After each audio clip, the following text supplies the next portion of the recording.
اور اللہ نے جو ساخت ہماری بنائی ہے ہمیں حق نہیں، اجازت نہیں کہ ہم اس کو اپنی مرضی سے بگاڑیں. تو اس لیے چہرے پر پرماننٹ قسم کا چینج، اپنی مرضی سے اس میں تبدیلی، خواہ وہ ٹیٹوز کی شکل میں ہو، خواہ وہ پرماننٹلی ہمیں بنانے کی شکل میں ہو، اس سے اجتناب کرنا چاہیے. تو علقمہ کہتے ہیں کہ عبداللہ بن مسعود رضی اللہ عنہ نے خوبصورتی کے لیے گودنے والیوں، چہرے کے بال اکھاڑنے والیوں اور سامنے کے دانتوں میں کشادگی پیدا کرنے والیوں کو جو اللہ کی تخلیق میں تبدیلی کرتی ہیں، ان سب پہ لعنت بھیجی. تو یعقوب نے کہا کہ یہ کیا بات ہوئی، آپ ایسا کیوں کہہ رہے ہیں؟ عبداللہ بن مسعود نے کہا آخر میں کیوں نہ ان پہ لعنت بھیجوں جن پر رسول اللہ صلی اللہ علیہ وسلم نے لعنت بھیجی ہے اور کتاب اللہ میں اس پر لعنت موجود ہے. یعقوب نے کہا اللہ کی قسم میں نے پورا قرآن مجید پڑھ ڈالا ہے اور کہیں بھی ایسی کوئی آیت مجھے نہیں ملی. عبداللہ بن مسعود نے کہا اللہ کی قسم اگر تم نے پڑھا ہوتا تو تمہیں ضرور مل جاتی.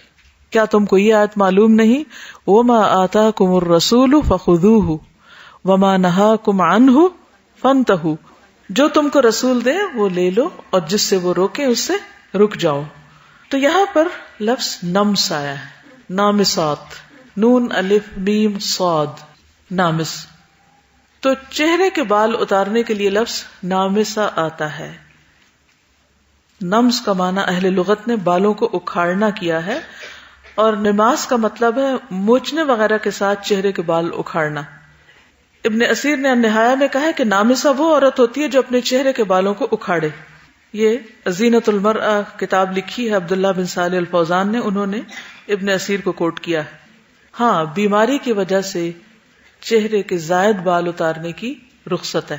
سنن النسائی کی روایت ہے، حارث سے روایت ہے کہ رسول اللہ صلی اللہ علیہ وسلم نے لعنت فرمائی سود کھانے والے پر، کھلانے والے پر، سود کے گواہ پر، سود لکھنے والے پر، گودنے والی پر اور گدوانے والی پر، یعنی ٹیٹوز بنانے والی پر. ایک آدمی نے کہا کہ اگر مرض کی وجہ سے ہو، یعنی کہ کوئی ایسی چیز ہو بیماری کی وجہ سے، تو آپ نے فرمایا کہ ہاں پھر ٹھیک ہے. یعنی اگر ہارمونل چینجز کی وجہ سے خواتین کے بال مردوں کی طرح چن پر یا اپر لپس یا لوور لپس پر ہوں تو اس صورت میں ان کو اتارنے کی اجازت ہے. لیکن پورا چہرہ جو ہے اس کو چھیل ڈالنا یا پھر یہ کہ بھووں کی شیپ بنانا یہ درست نہیں ہے.